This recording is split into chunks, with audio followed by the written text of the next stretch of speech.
लक्ष्मण जी खड़े हो गए और कहते क्या है, महिमा तो प्रताप भगवान,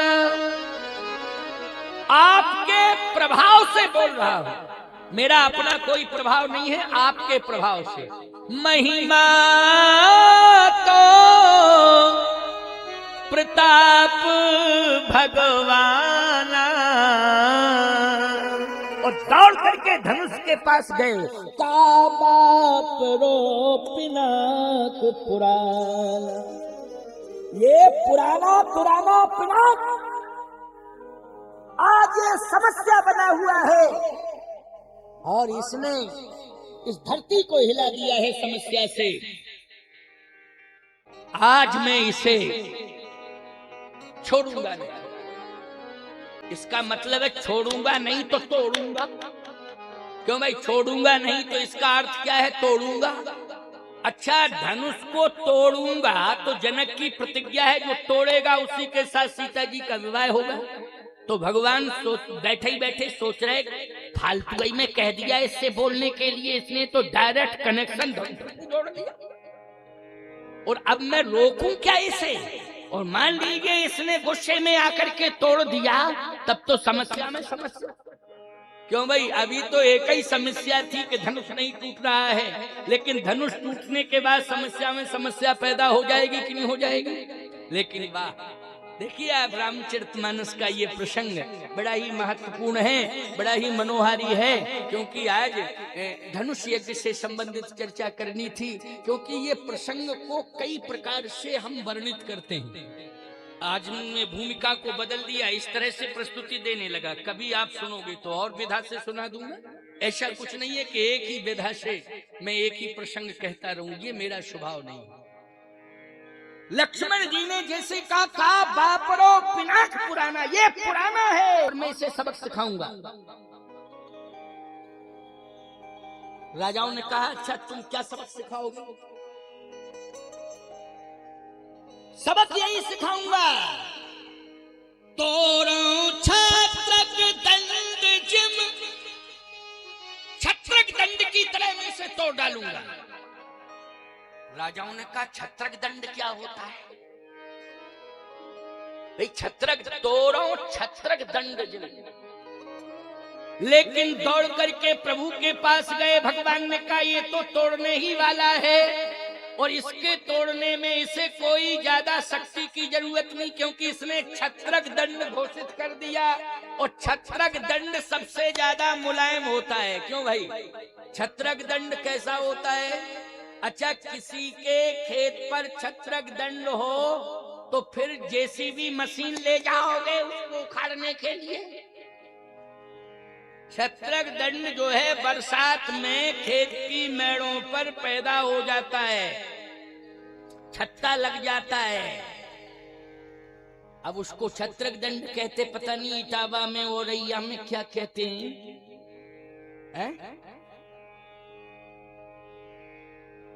कुकुरमुत्ता। कौन बोल रहा है? है नहीं?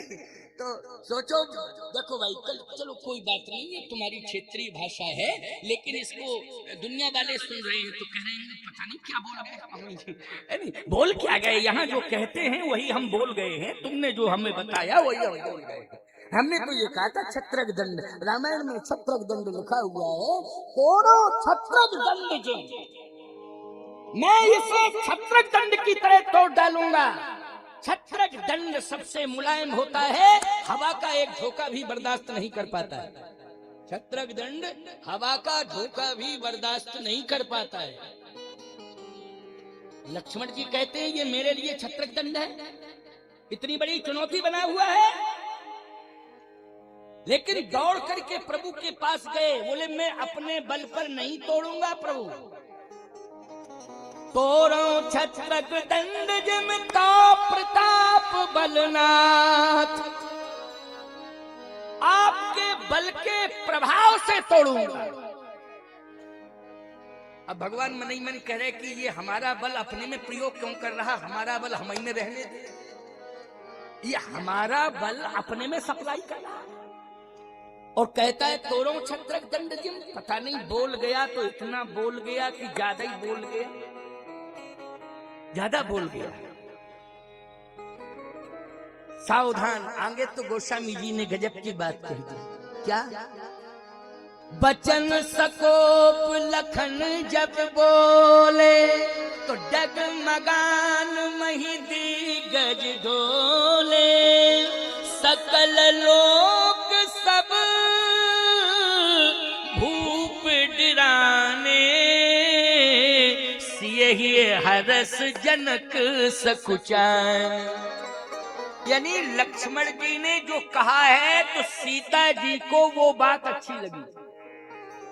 अब आप कहोगे महाराज सीता जी को अच्छी नहीं लगनी चाहिए, क्योंकि सीता तो राम का वर्ण कर चुकी है मन ही मन। बोलो किसका वर्ण कर चुकी हैं? आप कहो पहले से धनुष नहीं टूटा था, इसके पहले ही कर चुकी हैं। लोचन मगरा मही उरयानी, ओ दीन उपलक कपाट सयानी। लोचन मगरा मही उरयानी, ओ दीन उपलक कपाट सयानी। अधिक स्नेह देह भई भोरी, ओ सरद ससही जन चितव चकोरी। ओ चली राख उर श्यामल मूरत, मन जाहिरा चो मिलई सोवर। सहज सुंदर सामरो, करुणा निधान सुजानशील। स्नेह जानत रावरो, यही भांति गौर असीस सुनसिय।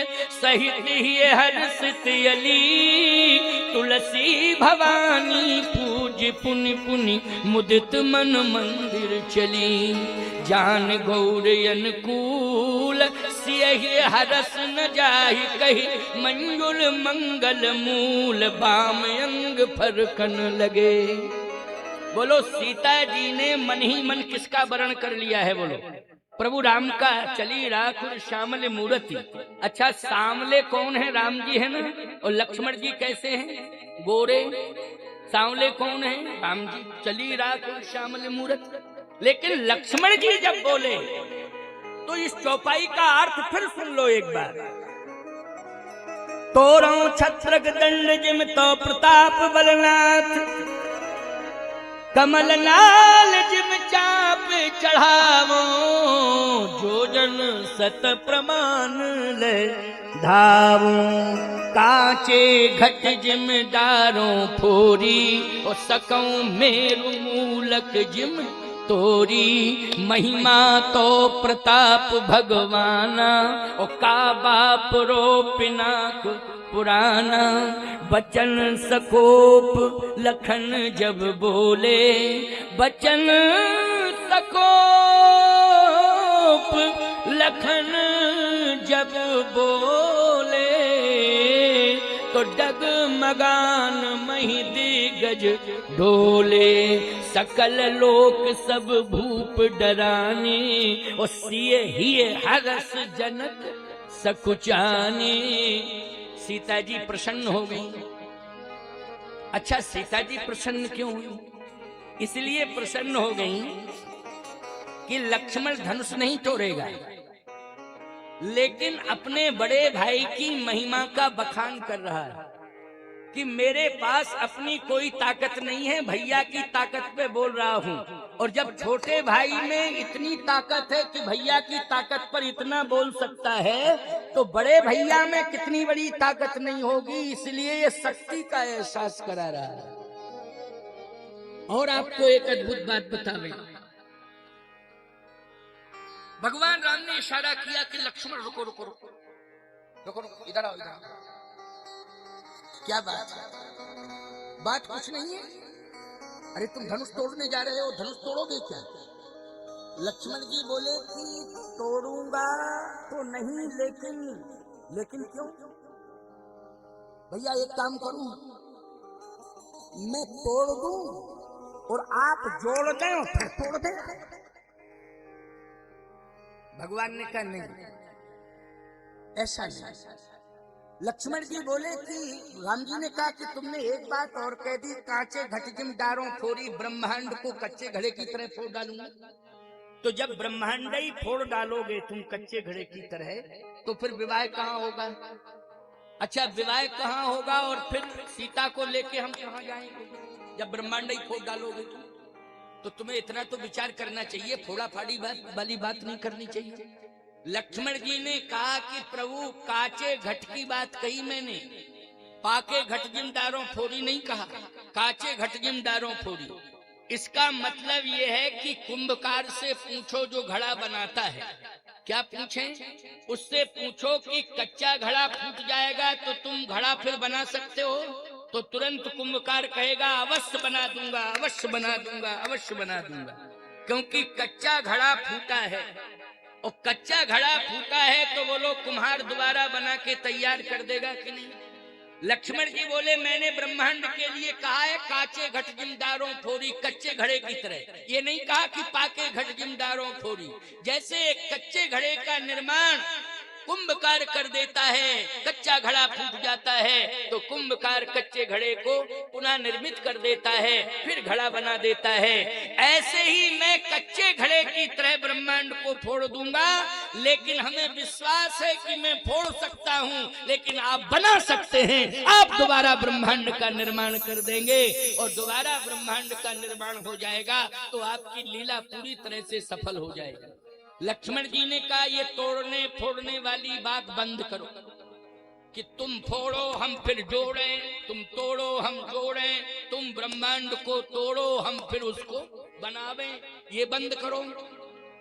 लक्ष्मण जी ने कहा भैया लेकिन एक शब्द नहीं बोल पाया, अगर आपकी आज्ञा हो तो बोल दूं, नहीं तो चुप रहूं। भगवान ने कहा एक से दूसरा नहीं बोलना, अब ज्यादा नहीं बोलना है। लक्ष्मण जी बोले नहीं नहीं बस थोड़ा सा बोलना है, जरा बोल दूं? हाँ बोल। कही जनक जैसे अनुचित बानी, विद्यमान रघुकुल मणि जाए। लेकिन ये जनक ने अनुचित कहा है, मैं बर्दाश्त नहीं कर सकता हूं कि वीर विहीन मही में जाए। जहां ब्रह्मांड को उठाने वाले वीर रघुवीर बैठे हों, वहां वीर विहीन कहा जाए। कही जनक जस अनुचित बाणी, कही जनक जस। भगवान राम ने कहा चुप चुप चुप, ज्यादा बोल गए। फिर लक्ष्मण जी बोले अब क्या ज्यादा बोले, थोड़े ही तो बोले। कहे बहुत ज्यादा बोल गए। तुमने कहा कही जनक, जनक साधारण है क्या? अपने से बड़े का नाम नहीं लिया जाता है, और यदि नाम लिया जाता है तो पहले श्रीमान कहा जाता है। क्यों भाई? अगर बड़े का नाम भी लेना पड़े तो डायरेक्ट नाम नहीं श्रीमान कहा जाता है। तुम्हें कहना चाहिए श्रीमान जनक ने अनुचित कहा है, श्रद्धेय जनक ने अनुचित कहा है, लेकिन तुम तो कही जनक, न श्री न जी, कही जनक, डायरेक्ट जनक। लक्ष्मण जी ने कहा भैया अब नरक चला जाऊं तो चला जाऊं, लेकिन बात मन की कहूंगा। क्या? आपका अपमान हुआ है इस सभा में, और माध्यम स्वयं जनकपुर के राजा बने। उनको सोचना चाहिए था कि आपके सम्मान पर आंच न आवे।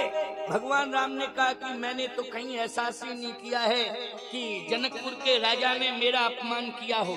सब मंचन ते मंचिक सुंदर बिसद विशाल, मुनि समेत तय बंद दो बैठा रे महिपाल। तो उन्होंने तो सम्मान किया है, लेकिन लक्ष्मण तुम्हें अपमान कहाँ दिखाई दे रहा है? कहा वीर विहीन क्यों कहा? आपके रहते हुए वीर विहीन कहा, इसलिए मैंने इनको जनक कहा। भगवान राम ने कहा जनक फिर भी नहीं कहना चाहिए था, श्रीमान जनक, श्रद्धेय जनक, पूजनीय जनक। और कोई नाता ना माने होते तो एक बात बताओ, सीता को मानते हो कि नहीं? कहा सीता मैया को तो मैं माँ मानता हूँ, प्रणाम करता हूँ उनको।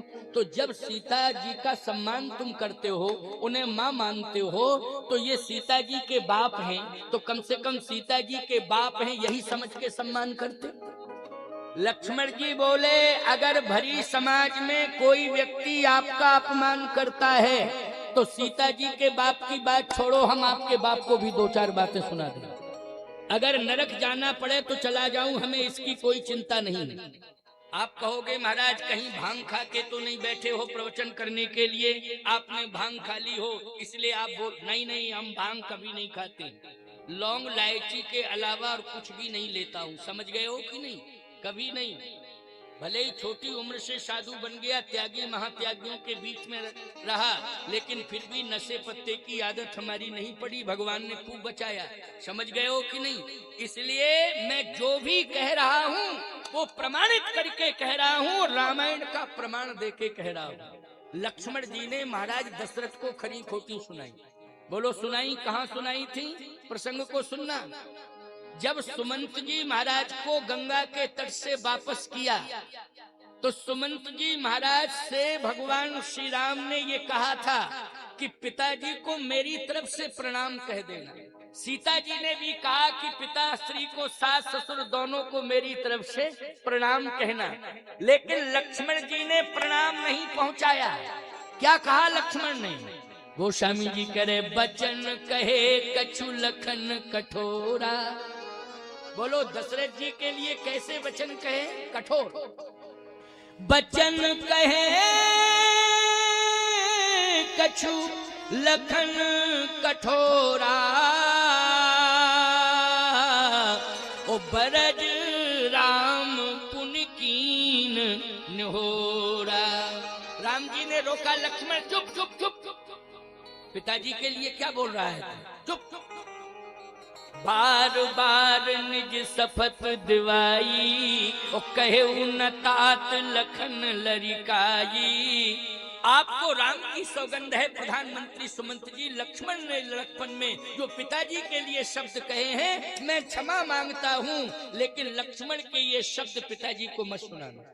बोलो भाई, रामायण का प्रमाण है कि नहीं?